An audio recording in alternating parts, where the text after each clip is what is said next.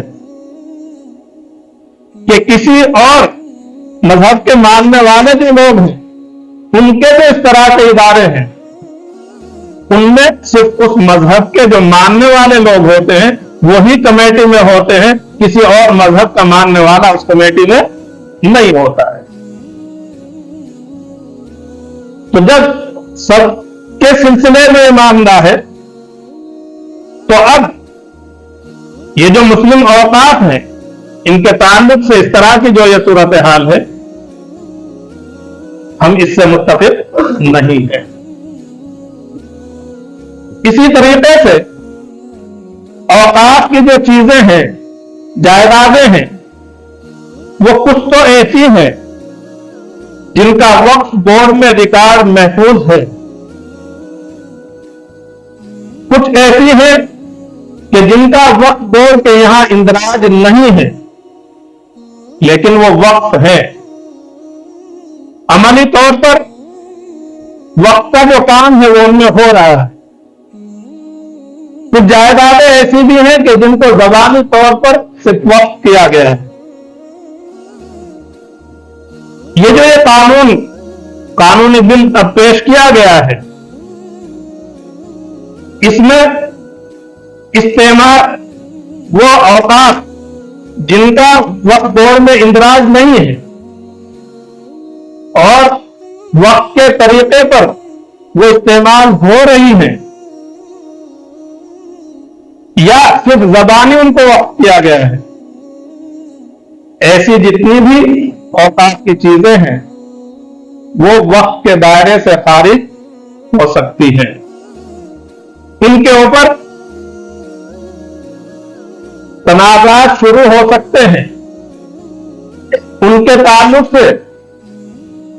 معاملات کورٹ میں پہنچ سکتے ہیں اور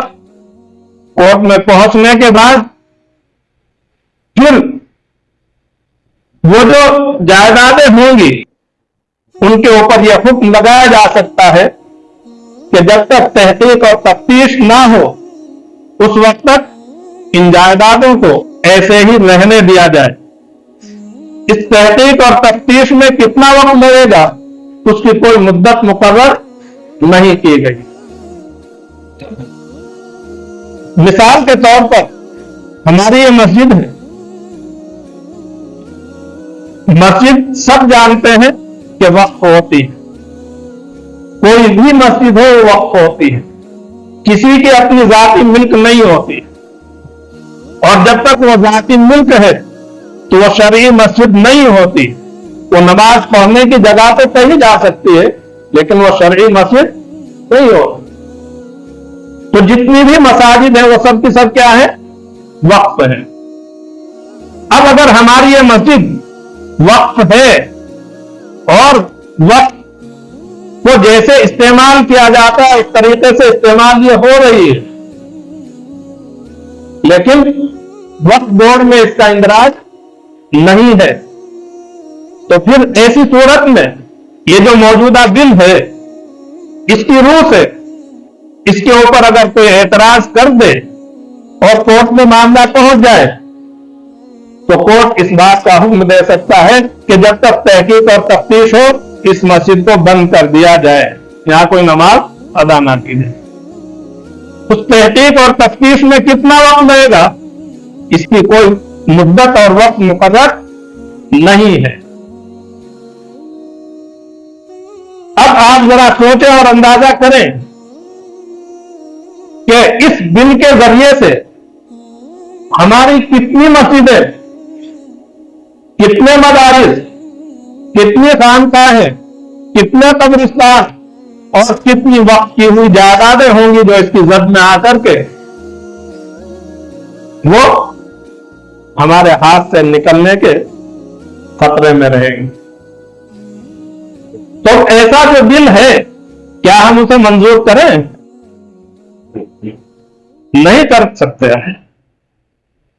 اور وقت کی جو چیزیں ہیں وہ آدمی کی ملکیت سے نکل کر کے اللہ تعالیٰ کی ملکیت میں پہنچ جاتی ہے اور وقت کی چیزوں کے تعلق سے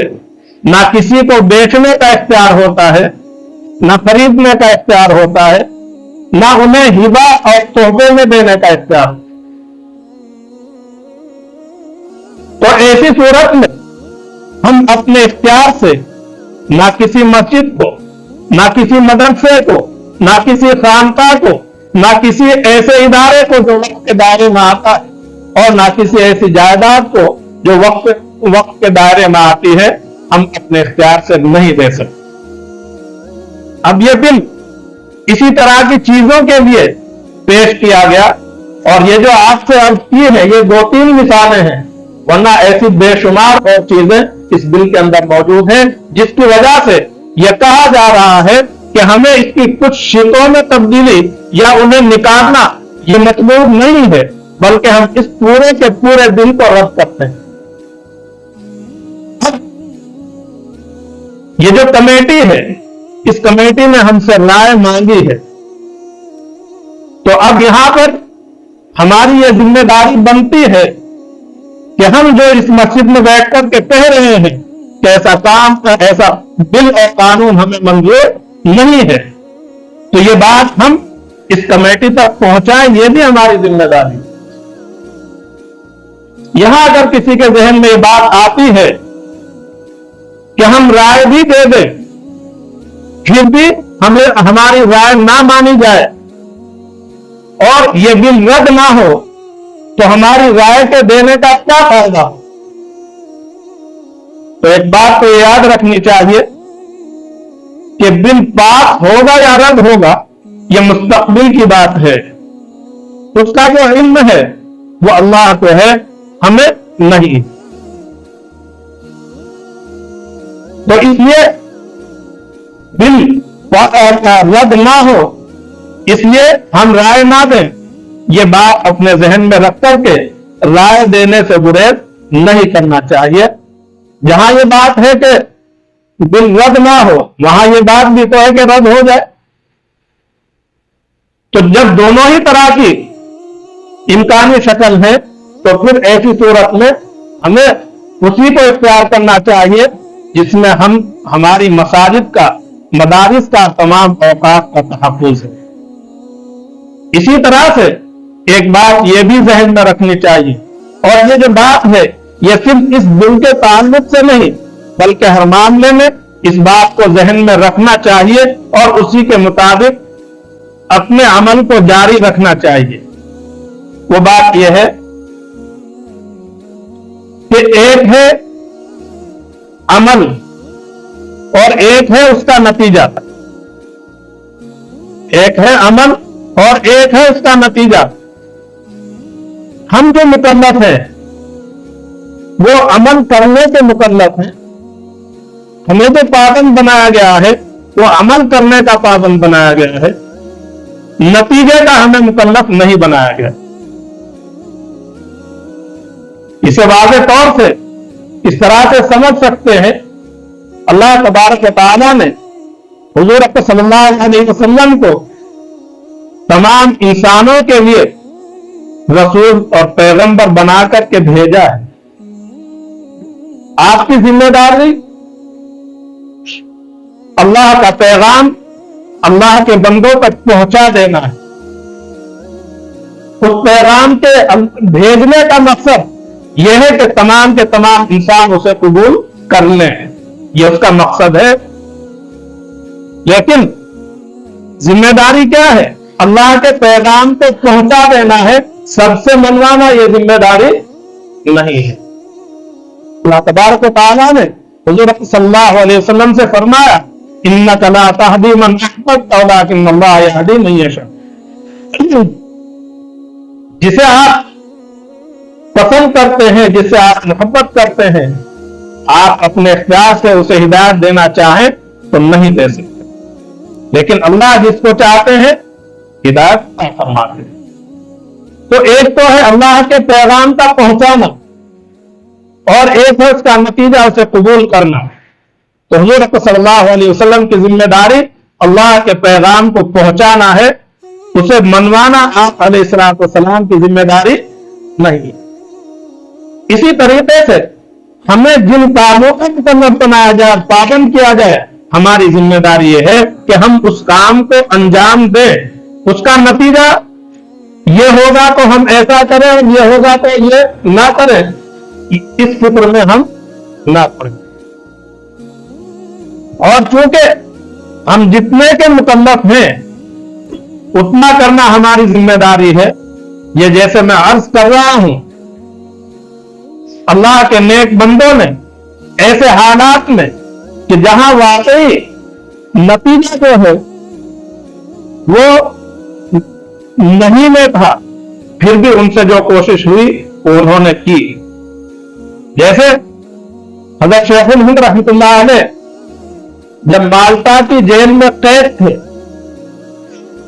تو وہاں جمعے کے دن آپ کا یہ معمول رہتا تھا کہ جیسے اپنے گھر میں رہتے ہوئے جمعے کی تیاری کرتے، ویسے ہی وہاں مالٹا کی جیل میں بھی تیاری کرتے۔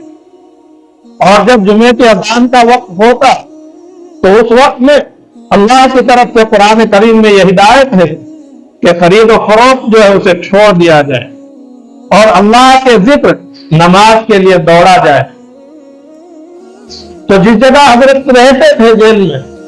اس جگہ سے مصلی لے کر کے تیار ہو کر کے نکلتے اور دروازے تک پہنچتے، لیکن دربان آپ کو وہاں سے واپس کر دیا جاتا تھا۔ کچھ ہفتے گزرنے کے بعد دربان نے آپ سے کہا بھی کہ حضرت آپ کو معلوم ہے کہ آپ کو جمعے کی نماز پڑھنے کے لیے جانے کی اجازت نہیں ہوگی، یہاں سے آپ کو واپس کر دیا جائے گا، تو جمعے کی نماز پڑھنا جو مقصد ہے وہ آپ کا پورا نہیں ہو سکتا، تو پھر یہاں تک ہی کیوں آتے ہیں؟ تو حضرت نے یہی جواب دیا کہ میرے لیے یہ حکم ہے کہ جمعے کی اذان ہو تو نماز کے لیے دوڑو۔ میں اس حکم کی تعمیل میں نکلتا اور چلتا ہوں، جہاں تک میں جا سکتا ہوں وہ میرے اختیار میں، تو اس لیے جتنا میرے اختیار میں وہ میں کر لیتا ہوں، اور میں اس کے اوپر اللہ سے یہ امید رکھتا ہوں کہ کل قیامت کے دن جمعے کی نماز نہ پڑھنے کا گناہ گار انشاءاللہ نہیں ہوں گا اور اللہ مجھ سے اس کا مواخذہ نہیں فرمائے۔ اسی طرح سے ایک دوسرے ملک کے ایک اللہ والے جیل میں قید تھے اور وہ بیڑیوں میں جکڑے ہوئے تھے، ان کا معمول بھی جمعے کے دن یہی رہتا۔ ان کے تعلق سے یہ بھی لکھا ہے کہ جب وہ اپنی جگہ سے اور دروازے تک پہنچتے، اتنا پہنچنے میں وہ زخمی ہو جاتے ان بیڑیوں کی وجہ سے، لیکن اپنے سے جہاں تک کوشش ہو سکی وہ کی، اس میں کمی نہیں کی۔ تو اس لیے ہم جو مکلف ہیں کہیں گے کہ ہمیں جو کہا جائے ہم اسے کر لیں، نتیجے کے ہم مکلف نہیں ہیں، اس لیے اپنی جو ذمہ داری ہے اسے پورا کریں۔ اور اللہ تعالیٰ اپنے فضل و کرم سے اس میں کامیابی عطا فرمائے اور یہ بل رد ہو، اور اللہ کی ذات سے امید ہے کہ انشاءاللہ رد ہوگا، واپس ہوگا، تو پھر ایسی صورت میں انشاءاللہ ہر وہ فرد جو کہہ رہا ہے، سن رہا ہے، اور اسی طریقے سے اس سلسلے میں جو کوشش کر سکتا ہے وہ کر رہا ہے، تو اللہ کی ذات سے اس بات کی امید ہے کہ میدان محشر میں ان لوگوں کی فہرست میں انشاءاللہ نام ہوگا جو ان اوقات کے تحفظ میں اپنے کردار کو ادا کرنے والے ہوں، ان مساجد کی حفاظت کرنے والوں میں، مدارس کی حفاظت کرنے والوں میں، خانقاہوں کی حفاظت کرنے والوں میں، قبرستانوں کی حفاظت کرنے والوں میں، عیدگاہوں کی حفاظت کرنے والوں میں، اور دوسرے اوقات کی حفاظت کرنے والوں میں انشاءاللہ ان کا نام ہو۔ ایک آدمی جو ایک مسجد میں حصہ لیتا ہے، اس کی تعمیر کرنے میں، اس کے بنانے میں، حضور صلی اللہ علیہ وسلم نے یہ بات بتائی کہ اللہ تبارک و تعالیٰ اس کے لیے جنت میں محل بناتے ہیں۔ تو ایک مسجد میں حصہ لینے کا اللہ یہ اجر عطا فرماتے ہیں، تو ہمارے ملک بھر کے جتنے اوقاف ہیں ان کے تحفظ میں، ان کی حفاظت میں ہمارا نام آئے گا، تو آخرت میں انشاءاللہ جب اس کا اجر ملے گا تو معلوم ہوگا کہ اس ایک چھوٹے سے عمل سے جو